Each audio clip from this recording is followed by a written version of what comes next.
I feel like this is a little high up, but I don't want to change the tripod angle. Sorry. Hey book besties, it's Gracie, and today we're back. I'm sorry that this is a little delayed, but with a reading wrap up, today we're wrapping up my February reads. I read 12 books in the month of February. Well, really 11 books and one novella, but I'm counting it as 12. Also, technically some of these are audiobooks, but I 100% count audiobooks as reading books. I am on that side 1000%. So let me go get my stack of books so that we can go over what I read this month.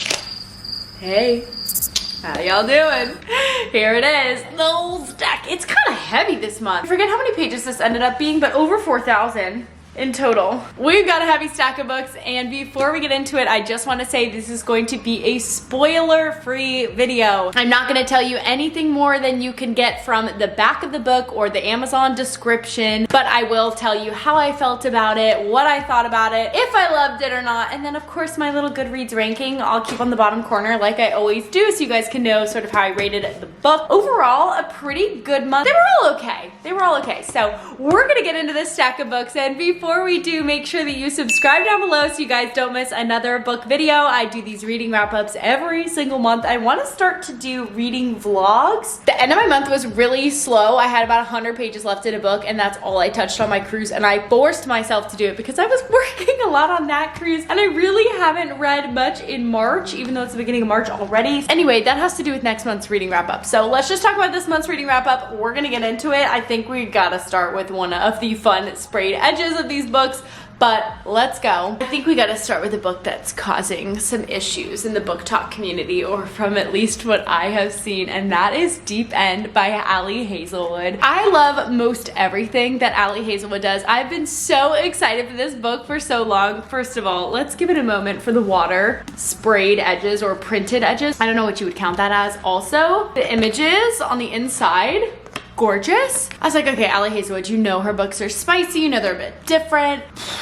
I just gotta get into it. I did not like this book. I felt uncomfortable a lot by this book. I'm okay with some spice. I'm okay with some spicy things. This definitely has some like kink stuff in it, and that is just not up my alley. I did not really love this book at all. I was so sad and so disappointed, and the last thing I'd want to do is tell you I didn't like an Ali Hazelwood book, but I just gotta be honest here. I did not like this book. I didn't like this book. Scarlett and Lucas are both collegiate athletes. Scarlett is a diver. Lucas is a swimmer. He's also an Olympian. Super accomplished individuals. Scarlett and Lucas are both into weird stuff. So her friend Penn was like, hey, you should just go have fun with my ex-boyfriend. And it just sort of loops into, of course, an entire relationship, the things that happen, how their relationship heats up towards the Olympics and Olympic trials and everything that goes on. I don't really know how to describe it other than the feeling I had while I was reading this was just not good.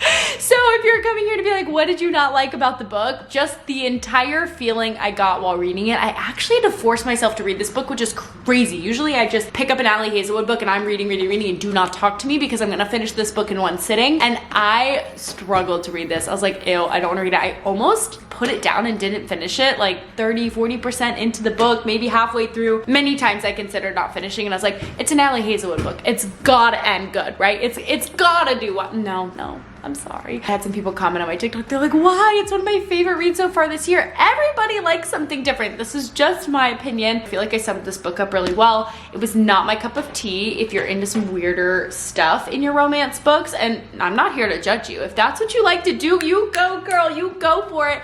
This was not for me personally, and it actually makes me a little sad, but I think the book itself is beautiful. I don't know if you see these like little drops on here. Love this side.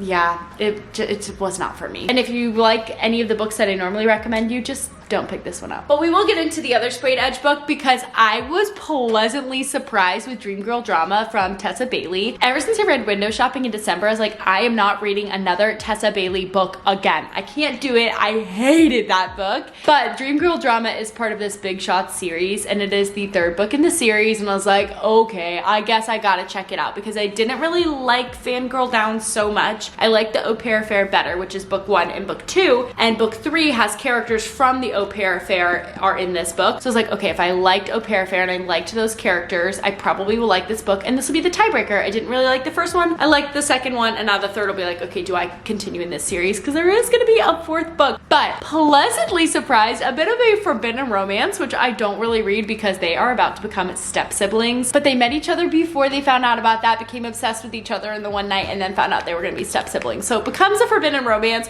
hoping that their parents' relationship doesn't make it so that they can be together. And a moment for the sprayed edges because Sig is a hockey player. I just love this. Chloe's a bit of a ditzy girl, at least in the beginning. Everything's been done for her entire life. So when she moves off to Boston and she doesn't know how to do anything, she doesn't know how to wash clothes, she doesn't know how to pay rent, grocery shop, and Sig of course helps her out with that. So I think that there's just such a fun romance blossoming in this book. And of course you're rooting for them the entire time and not rooting for their parents' relationships so that they can be together. Again, I was pleasantly surprised with this book. The spice was great. The character development was great. Even though it was a forbidden romance, I did enjoy this book. I was like, wow, Tessa Bailey, I am so proud of you. This is a good book. Oh, and Chloe's not only just a ditzy blonde, she is a harp prodigy. So that's what she's doing in Boston. But this was a great romance read. So go get this book, sit on the beach, read it during your spring break or just your time in the sun. I think it was really fun. And also you don't have to read the other two books to read this book. You may get a bit of a hint into other people's relationships from the previous books in this book, but it's a standalone part in the series. So you can just skip right to this one and I would highly recommend. Okay, I'm gonna jump into one more romance because the other author who I feel like could do no wrong is BK Borison. This is First Time Caller. Her Love Light Farm series, I have been reading pretty much since it came out. I think in like 2021, and I've read the books as they've come out, and I just love the way that she writes and love the way that she does things. And this First Time Caller is Sleepless in Seattle based. Now, it wasn't my absolute favorite. I think I still prefer Love Light Farm, but I was very entertained while reading this book. So this is another one, sit out on the beach, read a great romance. And I'll read the back so you guys can hear a little bit about Aiden and Lucy's story because I don't exactly remember what's spoiling and what's not, so I don't want to ruin that for you guys. Let me read this to you. Aiden Valentine has a secret. He's fallen out of love with love. And as the host of Baltimore's romance hotline, that's a bit of a problem. But when a young girl calls into the station asking for dating advice for her mom, the interview goes viral, thrusting Aiden and Heartstrings into the limelight. Lucy Stone thought she was doing just fine. She has a good job, an incredible family, and a smart, slightly devious kid. But when all of Baltimore is subtly scrutinizing her love life, or lack thereof, she begins to question if she's as happy as she believed. Maybe a little more romance wouldn't be such a bad thing. Everyone wants Lucy to find her happy ending, even the handsome, temperamental man calling the shots. But when the sparks start to fly behind the scenes, Lucy must make the final decision between the radio-sponsored Happily Ever After or the man in the headphones next to her. That's such a good back description. That actually sums up this book. Amazing. I couldn't have done a better job myself. Really easy, cute romance. You could fly right through this. You could also drop it for 2 weeks, pick it back up, and you'll know exactly where you are. And books like that are so great at this time of year when you might be laying out at the beach, you might have time to relax, but maybe you only have 30 minutes here, an hour there. This is a great book for that where you won't feel lost. What's a reading wrap up without a Frida McFadden book? I just happen to listen to her books a lot, and while I feel like they're all relatively the same, like they all just kind of mush together in some sort of way, they are entertaining as audiobooks. The publishing house does a great job of crafting an audiobook for Frida McFadden books, which again, just make them really easy to listen to. So I listened to her brand new book, The Crash, on audiobook this month. Now, is this book realistic? I don't really think so, but like I said, I was wondering what was going on. A little bit in the middle, I was like, okay, let's get through this, let's jump through it. But it was a bit of a twisted story, and I was shocked by the end, which again, are most Frida McFadden books. But like I said, I'm here for the entertainment value of Frida. I think this book should have a trigger warning, but it does not include it in here. So here is my version of telling you there is a bit of a trigger warning because Tegan, who's 8 months pregnant, does not actually want to be pregnant. She did not want to do the things to get pregnant. And while that act doesn't really happen in the book, things are spoken around that. So I feel like that's a bit of a trigger warning for some people. So just know that going into this. I'm gonna read the back of the book about this crash that Tegan got into and what all ensues. But just know I was pleasantly surprised by this book and how it ended up ending, and would highly recommend the audiobook version. I listen to audiobooks all the time. I don't really love silence around the house. Like if I am making food, if I'm drying my hair, if I am folding laundry, it makes those tasks so much more enjoyable because I have an audiobook in my headphones.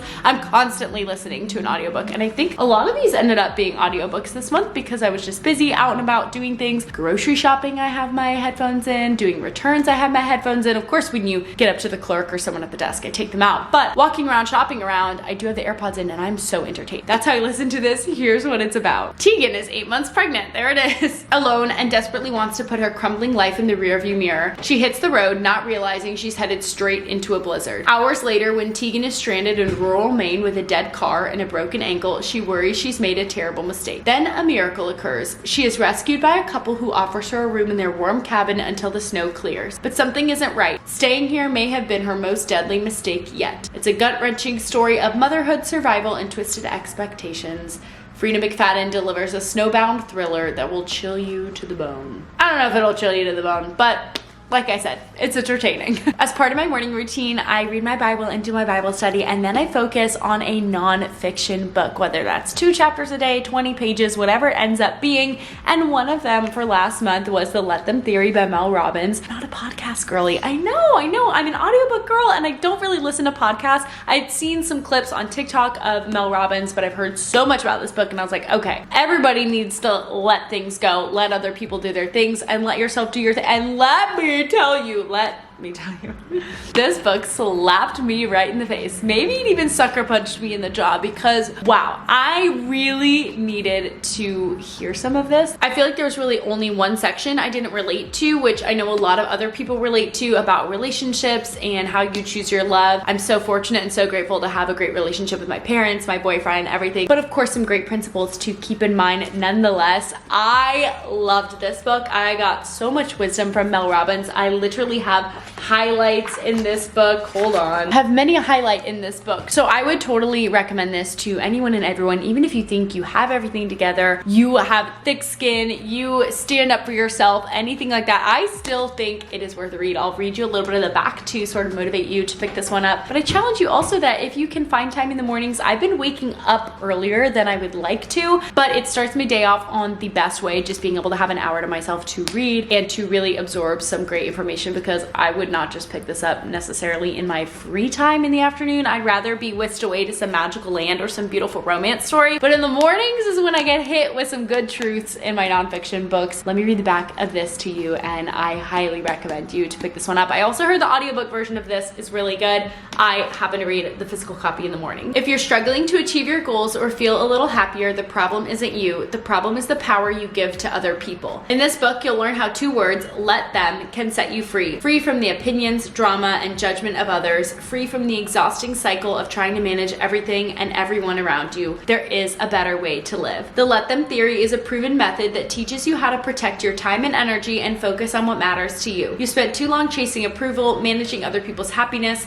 and letting their opinions hold you back. Learn how to stop giving your power away and start creating a life where you come first. Your dreams, your goals, your happiness. I don't love self-help books, but I have found that certain ones really motivate me to live my best life. And I mean that in the best way, of course, like live my best life. No, seriously, some of these books really help you just unlock that potential and that power inside of you that you think that you have. And then somebody like Mel Robbins is like, boom, yes, you do, and reminds you. And it really is just so freeing. So this would be my highest recommendation, I think, of the entire month. My other nonfiction book that I read this month, my mom laughed at me and was like, how to talk to anyone. You know how to talk to everyone. But I had purchased this book a few months back in just wanting to be better at conversing with other people. I know that I'm very good at talking. I basically talk for a living to all sorts of cameras, phone cameras, regular cameras. I meet and interact with a lot of people, and I always just want to feel like I know how to ask great questions back. There are certain conversationalists that I have met with, and I'm like, oh my goodness, you really know how to ask a question. I never would have thought to ask that myself. And of course, as part of living my best life, I want to feel like I'm really competent in conversations. And of course, again, I know how to talk to people, but I want to find those interesting questions that I can ask people to really get to know them better. So I did pick up this book by Leo Loundris. Is that how you say it? By Leo Loundris. And I thought it was good. I didn't realize how outdated this book was. Like, Instagram doesn't exist in this book. I think it's from like 2003 or something. Yeah, 2003. So I will say some of it's a bit outdated and other parts are universal. They still apply to today. So I would maybe look into, if you're interested in doing something like this, maybe something that's been published more recently. Again, when I bought this many months back, I just was like, okay, it has great reviews, let me buy it. But I will say not all of it is still applicable. And also, I'm not a politician, and as much as I'm a businesswoman, I'm not a traditional businesswoman in the sense of what it would have been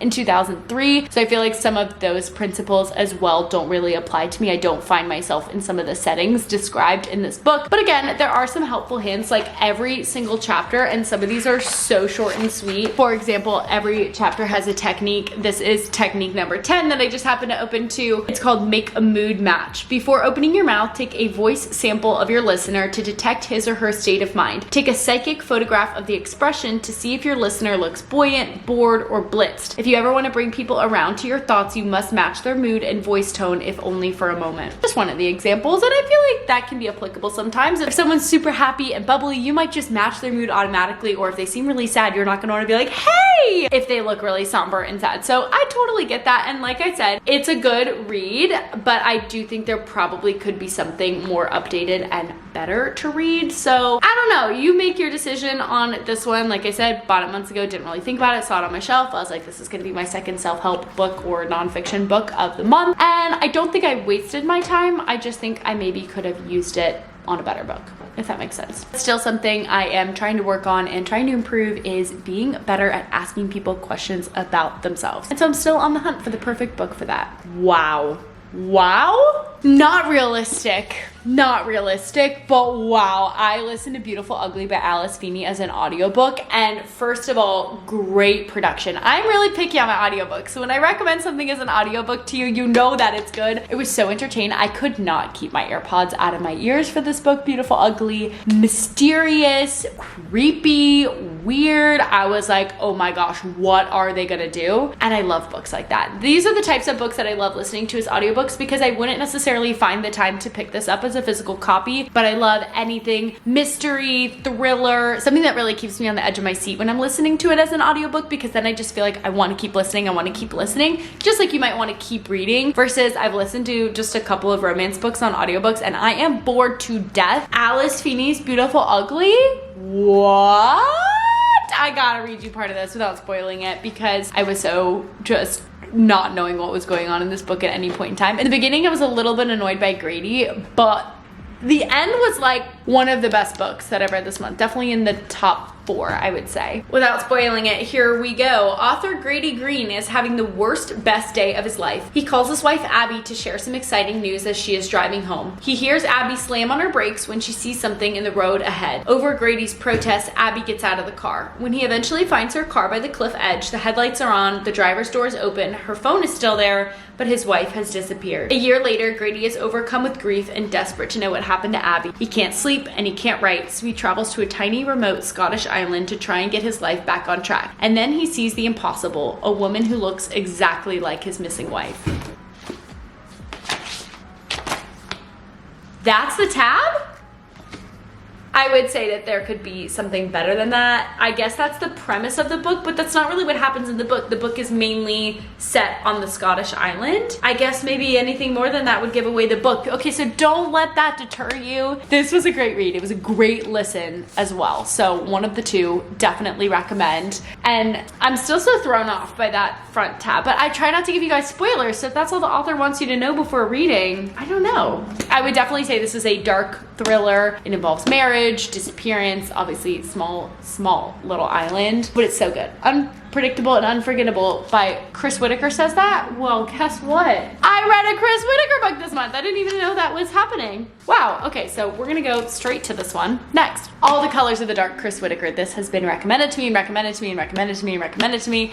Here it is. I wanted to listen to this as an audiobook a few months back, and I waited, I got it through the library. I did not like the narrator. And so I was like, oh my gosh, I'm gonna have to actually read this book because it had been so highly recommended. I'd seen the Goodreads ratings. I was like, okay, I gotta read this book because I just can't stand the narrator. This is a big book. I don't know how many pages actually ended up being in this book. 595, so almost 600 pages I dedicated to this book. I will say one thing. There are so many chapters, over 200 chapters. I think 250 chapters, maybe even more than that. 261 chapters, but sometimes chapters are literally one page and another page. So it's really easy to find a place to stop in this book, which I appreciate. This book spans decades, and I think that's where it kind of lost me. I didn't know what I was getting myself into with this book at all. I really struggled wanting to pick up this book, wanting to read this book. It ended up being a good book. I'm glad that I read it, but it was not I guess what I expected. I expected to be hooked to this book and not being able to put it down, and I felt like every time I went to go read it, I was like, oh, I'm still reading this book. It's not a 600-page book that I was like, I don't ever want this huge book to end. It was like, oh my goodness. I'm sort of over it. I just such good reviews and ratings, and maybe I just was not in the right mindset to read this. I definitely read most of this while on a cruise at the beginning of the month. I don't know. It's a dark story, so that maybe is another part of it where I just felt really heavy reading this book, and I was literally on Margaritaville at sea. So definitely a contrast in environment and what I'm reading. But I will read you the tab of this book to just see what it says. I think the writing was amazing. I think that Chris Whitaker has such a great writing style, and the words that he used and the imagery that he painted I really liked, but the story itself was really dark, and I just don't think I was prepared for it. Maybe if I knew what it was going into it, I'd be better. So let me prepare you a little bit to see if you'd be interested in this. 1975 is a time of change in America. The Vietnam War is ending, Muhammad Ali is fighting Joe Frazier, and the small town of Montclair, Missouri, girls are disappearing. When the daughter of a wealthy family is targeted, the most unlikely hero emerges. Patch, a local boy who saves the girl, and in doing so, leaves heartache in his wake.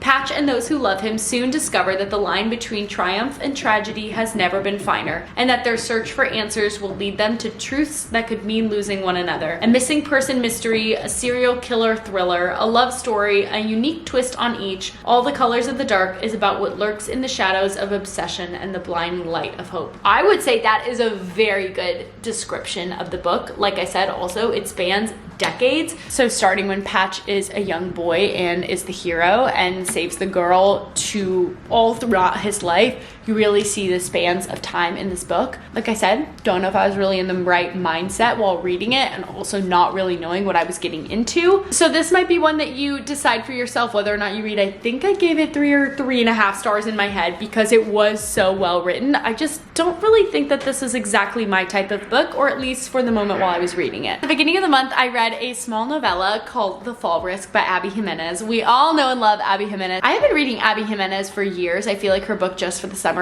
totally went viral last summer, but I have been reading since her very first books came out, and so of course I'll read any little novella that she puts out. I believe this one was 80 something pages, and it was a free novella to download for Prime members, so of course I always take advantage, and 80 pages is a quick read. I read it in one sitting, I believe 1 or 2 sittings, but throughout one day. I thought it was a cute little neighbor meet cute romance. It was a fun read, but it's not a full book, so it just depends. I think I wanted something light in the middle of 2 reads, and I was like, okay, it's 80 pages, like I'm gonna throw it in there, have a happy lovey-dovey love story, and get on to the next book. So I'm gonna read you the Amazon description because I don't have the physical book. It's just an e-reader copy. And of course this was set around Valentine's Day, and I read it right around Valentine's Day. It was perfect, got me in the mood for love month in general. It's Valentine's Day weekend, and Charlotte and Seth are not looking for romance. Armed with emotional support bear spray, Charlotte is in self-imposed isolation and on guard from men. Having a stalker can do that to a person's nerves. Just across the hall and giving off woodsy vibes is Seth, a recently divorced arborist. As in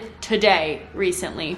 Heights, he's fine with. Trust, not so much. But when disaster traps them one flight up and no way down, an outrageously precarious predicament forces a tree-loving guy and a rattled girl next door to embrace their captivity. Soon their defenses are breaking away. Considering how close they both are to the edge, Charlotte and Seth could be in danger of falling in love. It was a cute little read. You only have a little bit of time and you want to feel like you read something completely. This is a great one to throw into the mix. I read it because it was right around Valentine's Day, so Abby Jimenez has great writing, so that's up to you if you'd rather read one of her full books or something shorter and sweeter. All right, 3 more books to go. We're gonna go with another audiobook called The One. Actually, the last 3 I all listened to as audiobooks. Like I said, it was a busy audiobook month for me. This book, The One by John Mars, was so strange. There are so many characters, but what I liked about the audiobook is every character had its own voice. So that's what really kept me engaged in the audiobook, was because I always knew who was talking. But yes, there are many different characters and couples and matches, and it was just overall a really weird read. I wouldn't tell you to read this one over any of the other ones, but I will read you the back in case you're interested in kind of a mindless audiobook. It's an interesting premise, but I don't know, it just was weird, but I think it was supposed supposed to be weird, if that makes sense. Here we go. How far would you go to find the one? A simple DNA test is all it takes. Just a quick mouth swab and soon you'll be matched with your perfect partner, the one you're genetically made for. That's the promise made by Match Your DNA. A decade ago, the company announced that they found the gene that pairs each of us with our soulmate. Since then, millions of people around the world have been matched, but the discovery has its downsides. Test results have led to the breakup of countless relationships and upended the traditional ideas of dating, romance, and love. Now, 5 very different people have received the notification that they've been matched. They're about to meet their one true love, but happily ever after isn't guaranteed for everyone because even soulmates have secrets and some are more shocking than others. Great description of what the book's about. Okay, 5 different couples. I felt like there were more characters than that. Overall, just weird vibe. I don't know how to explain it, that I just was not loving this book. I listened to it because I was interested to see where it was going and what was happening, which again, I think is the point of the book, is to be weird and to weird you out and for you to wonder what's going on. But I didn't really love the end or love the resolve of the book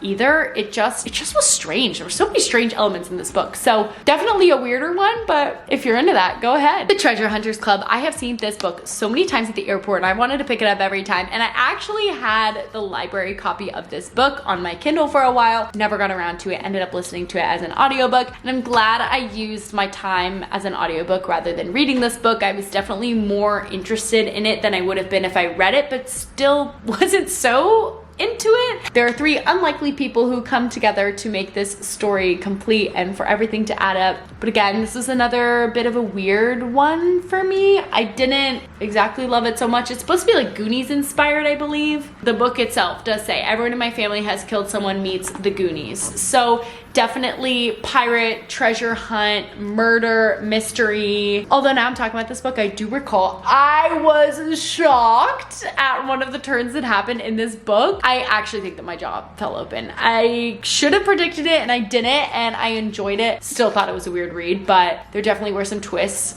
or at least one specific twist I did not see coming, especially as the audiobook version. I'll just leave it at that. So I'll read you a little bit about this book. If you got a lot of time on your hands, plenty of time to read this, listen to it, go for it. But I think there were some better reads this month. I'll let you decide that for yourself. You may be really into this. Welcome to Maple Bay, Nova Scotia. For nearly a century, people have ventured to the idyllic seaside town of Maple Bay in search of the legendary lost pirate treasure. But locals know there's more than just gold buried in the sand. As the paths of 3 strangers converge in Maple Bay, the truth is about to be blown wide open, but not before the bodies start to pile up. Peter Barnett is rapidly approaching 40 with little to show for it when a mysterious letter invites him to Maple Bay in the mansion his estranged family has called home for generations. 17-year-old Dandy Feltson is isolated and adrift following the death of her beloved grandfather until his final request and tantalizing clue sets her on a mission to solve the mystery he spent his entire life chasing. Cass Jones has given up on her dream of being a successful author when an unexpected opportunity lands in her lap. A house-sitting gig in remote Maple Bay where she stumbles on the perfect subject matter for her breakout book and the handsome sailor who might be just the person to help her research it. Peter, Dandy, and Cass have never met, but they're on a collision course with each other in the mystery that has defined Maple Bay for 2 centuries, and none of them are prepared for the shocking truths that may or may not still be buried there. Sounds pretty good. I would say that's pretty accurate too. Again, just maybe not my exact subject type love of book. Did that last sentence even make sense? I think I'm kind of going delusional and I need some breakfast. So let's get through the last book, Kate Alice Marshall's A Killing Cold. You guys, as soon as I started listening to this book on audiobook, I felt like I had listened to it before, and I haven't because this book is brand new, but it reminds me so much of another book that I read, and I cannot recall for the life of me what that book is, but I was like, whoa, this just seems really similar to something that I've read before, not listened to, but read. And again, this book is new, so it wasn't that, but it was only okay just because I was like, I think I know what's going on in this book. Another murder mystery, of course, with twists, remote cabins in the wood, winter time, crazy family, protective family, rich family, and the brand new girlfriend coming to visit for the first time, and then turns out she's just involved. So I'll leave it at that. Okay, that's not so much a spoiler, but I will read this to you. When Theodora Scott met Connor, wealthy, charming, and a member of the powerful Dalton family, she fell in love in an instant. 6 months later, he's brought her to Idlewood, his family's isolated winter retreat, to win over his skeptical relatives. Theo has tried to ignore the threatening messages on her phone, but she can't ignore the footprints in the snow outside the cabin window or the strange sense of familiarity she has about this place. Then, in a disused cabin, Theo finds something impossible, a photo of herself as a child. A photo taken at Idlewood. Theo has almost no recollection of her earliest years, but now she begins to piece together the fragments of her memories and realizes she's in terrible danger. Someone here has a shocking secret they will do anything to keep hidden, and discovering what happened to Idlewood may cost Theo everything. I think this was the book I zoned out the most for on audiobook, which sounds so terrible, but again, I was like, I've read something just like this before, so I don't think it's anything revolutionary or a crazy idea. I guess entertaining nonetheless. I don't know. I don't think I would exactly recommend this one. Like I said, entertaining, but there are so many better options from this month that I would choose over this one. Oh, now my throat hurts from talking so much. Those are the 12 books that I read in the month of February. I have some fun books on my TBR. The one book I'm so sad I did not get around to is Kristen Ciccarelli's Rebel Witch, which is the first book I'm resolving to read in March. It's the second book in now the completed duology of The Crimson Moth, so I'm excited to see what happens in that book. I have some other fun reads for March. Nothing I'm super excited for. I believe that's actually coming out in March, but some stuff in February that came out and some other books that have been on my TBR that I just gotten through the library that I'm excited to read. And those are my February reads. If you enjoyed this video, make sure that you give it a thumbs up. You guys can subscribe down below so you don't miss any more monthly book content. I love you so much. If nobody has told you today, I am so proud of you. And whether or not you read any books, 1 book, 10 books, 25 books this past month, I am truly so proud of you guys. I love you so much, and I will see you all in the next video. Bye!